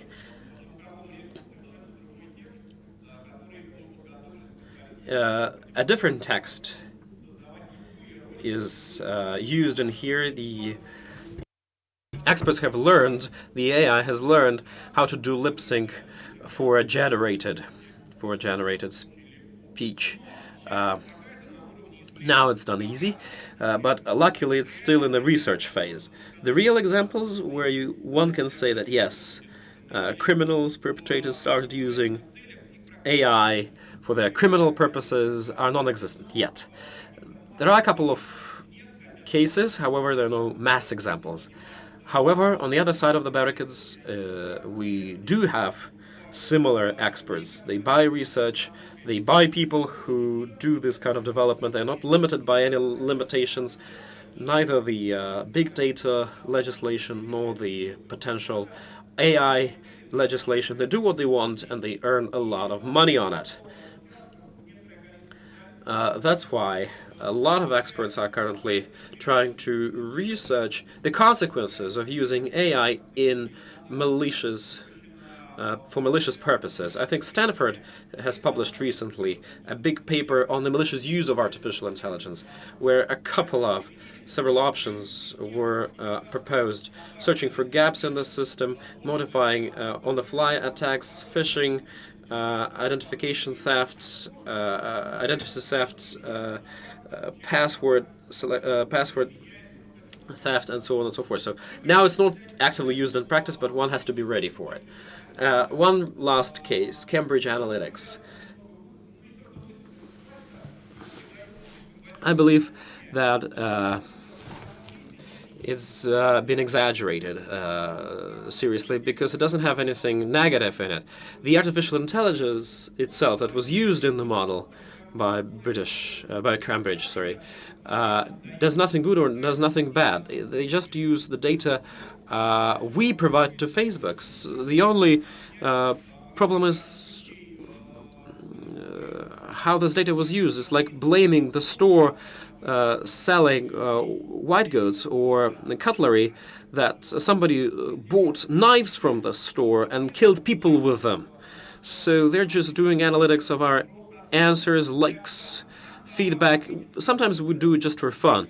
It's fun for us to answer a test, and we're conscientiously giving to this test access to all our information in our personal accounts. So we have only ourselves to blame, not Cambridge Analytica, not Trump, no Russian hackers. It is our conscientious decision. Cambridge Analytica just uses this information. However, the issue of ethics comes on. Legal or illegal use of data. That's the issue of ethics, and each one of us has to answer this question by themselves. Some believe that this is ethical because companies make money and reputation on it. Some believe it's not. Just a recent case. I was doing this picture yesterday. Facebook continues to collect the data by themselves. If you log into your Facebook application, if you have it, it starts asking you the questions. My bedside table always has. Well, you should answer, what have you got on your bedside table if you have got one? When my car is broken, I do this, then that. It seems like these are very funny questions, but they provide lots of food for thought for psychologists with all the consequences. A recent case, 4th of April, where 3,000 employees of Google wrote an open letter to the head of Google with the request to stop cooperating with the Ministry of Defense, the Russian Defense Ministry, on using on participating in an AI project, Project Maven. Also, the US government suggests that they're not doing anything illegal with it, they're just analyzing images from drones in hotspots, but it still has to be tested. We still have to wait until a final conclusion will be made on whether it's ethical or non-ethical to use AI. But what do clients think, the consumers, for AI in cybersecurity? Recently at a Moscow conference, I was doing a poll. 500 people were there, and I asked them, how do you implement your AI technologies in your own cybersecurity systems? The audience was quite a high-level one, mainly C-level, C-1 security executives, and so on. So the guys who have to keep the stock of the new technologies in cybersecurity and use them. You see, those who actively use such technologies and who at least understand or claim to understand is only 4%. 53% are just looking at, considering to start using AI in cybersecurity. Perpetrators, criminals, are more active in this area, and I think they are running 1 step or 2 steps in front. We have to think as criminals and try to counter them. Other areas, medicine, industry, image recognition, and so on and so forth, we have the same disposition. 6% actively implement, 59% just considering whether they should, whether it's important, and where to get the money for it. And although there's plenty of startups and players in the market, I'm not even mentioning serious corporations. Today, unfortunately, the market falls short. Mark Chavakin, our former compatriot, well, he's a compatriot. He still has a Russian passport. He's the president for Gartner. 15 years ago, when he came over to one of the Russian conferences, he was asked, well, somebody asked him a question about risk management. He said, you either have the data you need, but you don't have the models, or you have the models, but you don't have the data. And now, 15 years after, we seem to have both. Well, although we need to know how to collect, aggregate the data, and how to work with the raw data, how to ensure the data integrity and the quality of it. We have the algorithms and the models, but we don't have people who can implement, who could put it to good use. Gartner thinks that there are only 10 analytics in the whole world who know what cybersecurity is what AI is in cybersecurity, and know how to use AI in the real life for a real company. So the problem we're facing today is the lack of talent, is the lack of people in the industry. So not only we don't have enough people, but as soon as these people will put the AI in a corporation to run a cybersecurity agenda, these people will no longer be needed. So that's a driving force. People don't want to be made short, cut short. Vendors. The majority of the vendors are at the first stage yet. Yes, something is developed for own personal use, but no replicated experience, no experience of replicated usage. It's always a 50-50 thing. In some cases it jumped, in others it didn't. So the majority of the projects are not yet at their efficiency stage, like Gartner calls it. And it's still unknown whether such projects will produce a positive effect or not. Let me give you Cisco as an example. This company has tens of billions in turnover, lots of money spent on security, $50 million on an annual basis, $500 million on an annual basis. We haven't yet found a system in the market that would allow to find data leaks and user behavior in our networks, says Cisco, and we had to do it for our own, they said.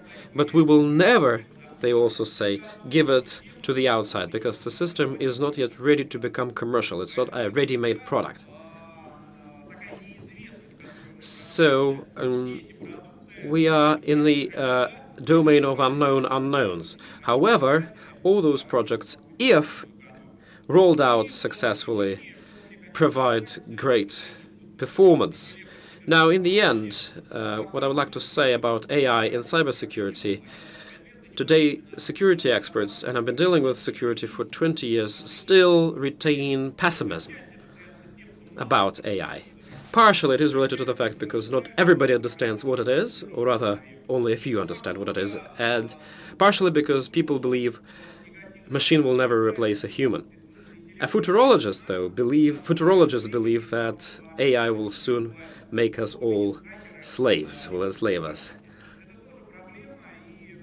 And who will win in an unequal battle, hackers or security people?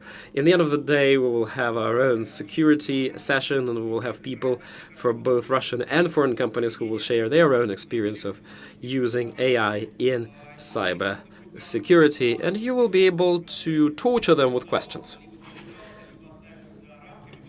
To ask them questions that I asked myself or I left outside of my presentation, because when we talk about IP and law,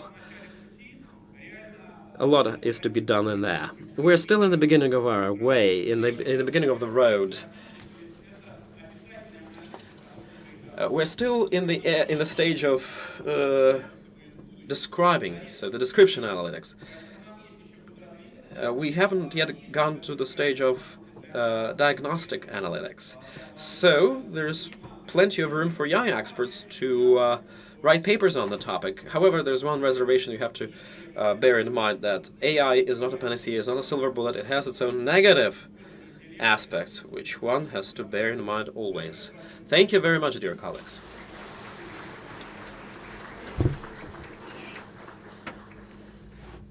Thank you. Thank you, Alexei. The most interesting presentation. I'm pretty sure one has to digest it. Let's continue the discussion of this presentation at the last session. But since we have not been on time, we'll give you 10 minutes for coffee, and in 10 minutes we will start the new session. Fake agenda and how to counteract that. The coffee break is served on the second floor, and you can use these staircases to get up. We'll reconvene in 10 minutes.